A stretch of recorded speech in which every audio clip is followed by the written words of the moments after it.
Today on DIY Side, we're making toys based on science. You're gonna love making this one. You're gonna need a can. I can't show you what's inside, but watch this. So I'm gonna put the can down like this, and I'm gonna just roll it over here. Good, and look at that. Can rolls back. What is inside the can that makes this happen? Can rolls out, can rolls back. That's what I want you to think of.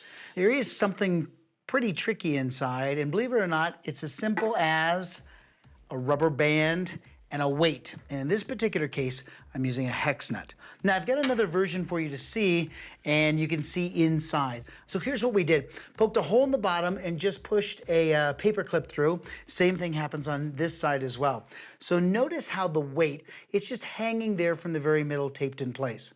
The rubber band, if it starts to twist like this, we're actually putting energy into the rubber band. It's called elastic potential energy. And those twists are now storing energy, maybe like a model airplane that you used to like twist up with your finger in the propeller with a rubber band, and you'd let go and it would unravel.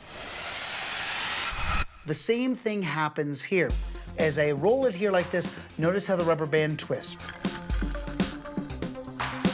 Stop it right there for you so you can see. Take a look at the twist.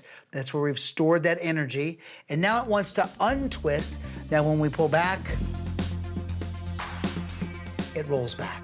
So it's easy to be able to make this mysterious rollback can using simple things that you can find around the house.